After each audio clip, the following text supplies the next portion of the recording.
yan, ano? Today is Monday. I think today is Eastern Monday today. So ngayon mga kurapas, so ang ating pag-uusapan ay tungkol na naman to sa mga punyetang lumaganap sa ating capital region ng Hong Kong. Gago! Bubo! No? Kung nakikita mo naman mga kurap, yung mga pormahan natin, no? Putang ina, no? Kita mo naman yan, no? Dapat pag Monday kasi, dapat medyo, medyo disente yung pormahan.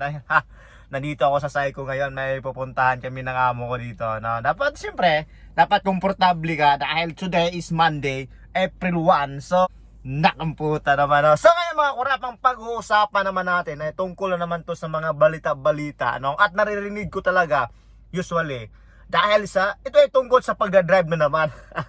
Ulit-ulit. Gusto kong malaman ng lahat na paalam sa inyong mga idea. So marami sa atin na nakapasa ng driving test examination, tapos hindi pumasa sa road test. Dahil kita ng mga ganyan, bigyan ko kayo ng idea. Una-una sa lahat, yung iba dito, nakapasa na nga sa examination, tapos pagdating sa road test bumagsak, ayaw na magtuloy. No, bakit? Kasi daw, malaki na yung gastos pag itunuloy pa nila. Ang hindi nila alam, mas nakakamura kayo. Bakit? Putang ina. Gago! Joke lang, no? Bakit kayo mas nakakamura? Dahil sa pagda-driving test, meron silang tinatawag na 16 lesson, no? Yung 16 lesson, nakuha mo na yun eh. Ang problema lang kasi, hindi ka pumasa sa actual road test. Ang mayayari nun, pag hindi mo itunuloy yun, mas malalakihan ka ng gastos ulitin mo kasi makakalimutan mo na eh, no? Pero kung itutuloy mo yun, kahit kukuha ka lang ng isang lesson o dalawang lesson, tapos mag-exam ka ulit, at least alam mo na yon. At hindi mo na makakalimutan kasi bago, kung sa baga, fresh pa sa utak mo yon. At hindi ka malalakihan ng gastos dahil ang babayaran mo, kunti na lang, hindi yung tulad ng first time ka, gusto kailangan mo mag-lesson ng marami, kailangan 16 lesson makuha mo. So kung kapasa ka na, tapos magsa ka lang, so malaki yung chance nga baka makapasa ka ulit. Pero yung gastos mo, kunti na lang. Dahil hindi na required yon. At ang bayaran mo na lang yon is yung sasakyan. Saka kung gusto mo mag-lesson, pero hindi na malaki. Hindi na nga aabot ng mga 2,000 eh. No? Kung gusto mo, kung isang lesson lang is 600 plus lang. Kung dalawang lesson is 1,2 lang. So ganun yun. No? Kunti na lang yung babayaran mo. So yung sasakyan ka 2,000 plus, medyo malaki konti dahil yun ang gagamitin mo.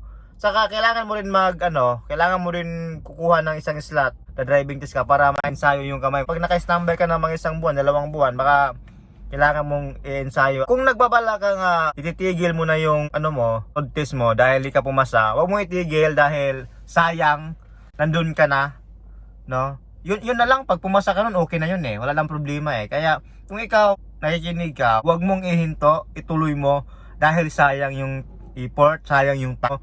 Kung iniisip mo yung malaki yung babayaran, hindi na malaki babayaran, no? Konti na lang. Dahil naka-extend lesson ka na.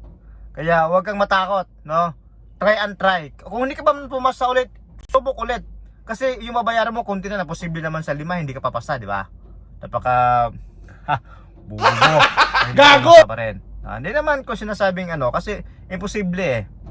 Kaya nga may instructor eh, may nagtuturo sa'yo para papasa ka eh, tapos hindi ka pa rin makapasa. Imposible yun, men. No, kailangan mong pumasa, ha? Huwag kang titigil, tuloy lang at maraming salamat dahil maraming salamat sa damit to. Matay na para akong Pastor Kibuloy. Shout out, Gago! maraming salamat. Sige, out, power.